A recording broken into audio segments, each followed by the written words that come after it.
saya Siti Komaria dari STIT Al-Jami Cianjur dengan program studi Pendidikan Agama Islam. Pada kesempatan kali ini saya akan menyampaikan hasil review materi Kapital Selekta Pendidikan dan review buku Leadership in Action.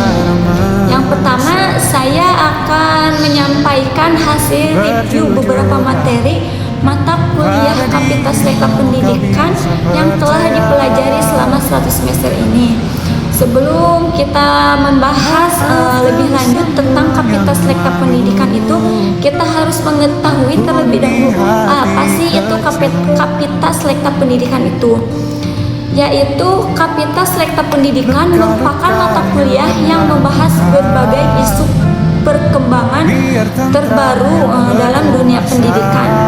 Melalui mata kuliah ini, mahasiswa diajak memahami konsep kebijakan dan praktek pendidikan yang terus berkembang sesuai dengan kebutuhan zaman.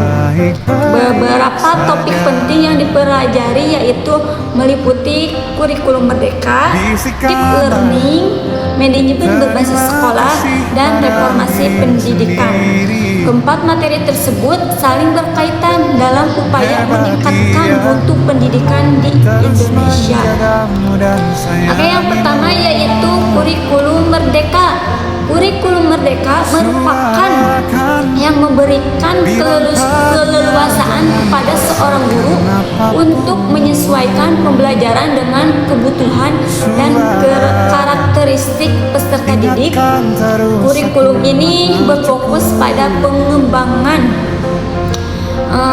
kompetensi, karakter, dan profil pelajar Pancasila. Menurut saya, kurikulum merdeka memberikan kesempatan kepada guru untuk lebih kreatif, meskipun masih banyak diperlukan kesiapan guru dan sarana yang memadai untuk pelaksanaan yang berjalan optimal. Yang kedua yaitu ada deep learning. Deep learning ini merupakan pendekatan pembelajaran yang menekankan pemahaman secara mendalam, bukan sekedar menghafal materi. Melalui pendekatan ini, peserta didik dilatih untuk berpikir kritis, kreatif, mampu memecahkan masalah, dan menghubungkan materi dengan kehidupan sehari-hari. Pendekatan ini sangat relevan dengan kebutuhan pendidikan di abad ke-21. Yang ketiga yaitu manajemen berbasis sekolah atau MBS, merupakan sistem pengelolaan sekolah yang memberikan kewenangan kepala sekolah untuk mengelola sumber daya secara mandiri dengan melibatkan guru, orang tua, dan masyarakat. MBS ini bertujuan meningkatkan mutu pendidikan melalui kerjasama, transparansi, dan akuntabilitas. Keberhasilannya sangat bergantung pada kepemimpinan kepala sekolah dan partisipasi dari semua warga sekolah. Yang keempat yaitu ada reformasi pendidikan. Reformasi pendidikan merupakan upaya pembaruan sistem pendidikan agar mampu mengikuti perkembangan zaman. Reformasi dilakukan melalui perubahan kurikulum, peningkatan kompetensi guru, digitalisasi pembelajaran, dan penguatan pendidikan karakter. Meskipun menghadapi berbagai tantangan, reformasi pendidikan menjadi langkah penting untuk meningkatkan kualitas pendidikan di Indonesia. Dari keempat materi tersebut saling berkaitan dalam mendukung peningkatan mutu pendidikan. Kurikulum merdeka menjadi dasar pembelajaran yang fleksibel, sedangkan deep learning meningkatkan kualitas belajar. Sedangkan manajemen berbasis sekolah yaitu meningkatkan efektivitas pengelolaan sekolah, dan reformasi pendidikan menjadi pendorong perubahan secara menyeluruh. Semoga dari berbagai kebijakan dan inovasi tersebut dapat diterapkan secara konsisten sehingga mampu menciptakan pendidikan yang berkualitas dan menghasilkan generasi yang berkarakter, kompeten, serta siap menghadapi berbagai tantangan yang akan datang di masa depan. Yang selanjutnya, saya di sini akan mereview buku Leadership in Action. Kalian semua mempunyai mimpi besar, tapi bingung bagaimana cara mewujudkannya. Jangan-jangan kalian cuma kurang satu hal ini deh, yaitu eksekusi. Nah, di tangan saya sekarang mempunyai buku keren loh, judulnya yaitu Leadership in Action, karya tulis dari Bapak Muhammad Toha SAG, MPDI. Dari judulnya aja udah tegas banget ya. Kepemimpinan itu bukan soal teori, tapi soal aksi nyata. Buku ini ngebahas kalau seorang pemimpin yang baik memimpin diri sendiri maupun orang lain harus berani melangkah. Tagline-nya juara banget loh. Wujudkan mimpi kita dengan aksi nyata, cocok banget buat kita yang sering terjebak dengan overthinking dan sebuah narasi. Melihat latar belakang penulisnya yang punya keagamaan dan pendidikan yang bagus, buku ini kemungkinan besar mengombinasikan prinsip kepemimpinan modern dengan nilai-nilai moral atau spiritual yang bikin isinya jadi lebih berbobot dan humanis. Buku ini wajib banget loh dibaca oleh mahasiswa, aktivis organisasi, profesional muda, ataupun siapapun yang pengen menjadi versi terbaik dari dirinya sendiri.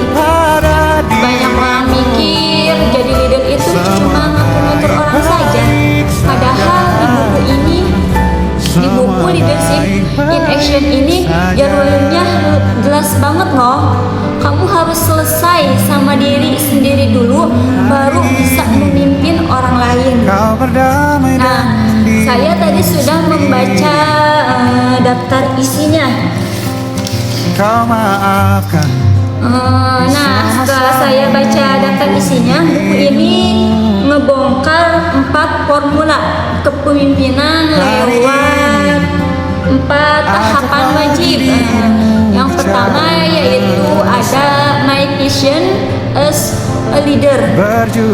Di sini kita diajak buat nemuin impian, merancang masa depan dan mengejar mimpi itu lewat aksi nyata. Leader tanpa visi merupakan sebuah mimpi yang tidak akan terwujud, atau leader tanpa visi itu sebuah job. Yang kedua yaitu self skill.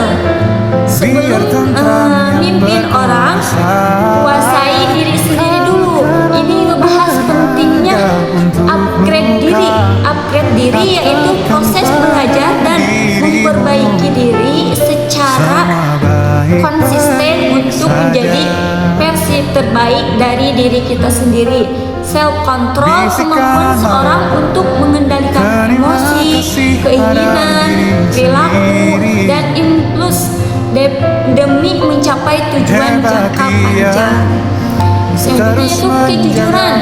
Kejujuran atau keselarasan antara hati, perkataan, dan perbuatan nyata tanpa ada yang ditutupi. Sampai yang ada dalam buku ini yaitu manajemen waktu. Kuncinya bukan seberapa sibuk kalian, melainkan seberapa efektif dan produktif kalian dalam memanfaatkan waktu yang ada untuk mencapai tujuan.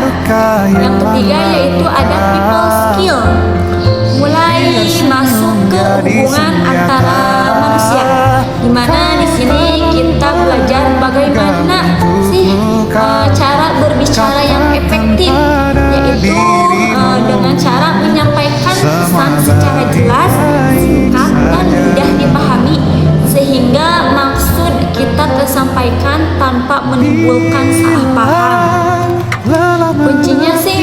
seberapa banyak kata yang diucapkan, melainkan seberapa baik kita menyesuaikan gaya bicara dengan mendengar, dan seberapa besar kita mau mendengarkan terlebih dahulu. Di sini ada membangun kepercayaan. Membangun kepercayaan adalah sebuah proses membuktikan bahwa perkataan kita selaras dengan perbuatan yang dilakukan secara konsisten dari waktu ke waktu. Menghargai orang lain. Nah, menghargai orang lain ini adalah sikap menghormati keberadaan dan pendapat orang lain tanpa memandang status orang lain. Punya empati. Di sini juga sangat penting bagi kita untuk mempunyai empati. Adalah kemampuan untuk memahami dan ikut merasakan posisi dari sudut pandang serta perasaan orang lain, hingga menjadi pendengar yang baik. Yang keempat di sini ada persuasion skill.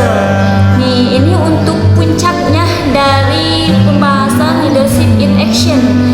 Seorang pemimpin harus bisa memengaruhi dan menggerakkan orang lain lewat strategi dan prinsip persuasi yang tepat.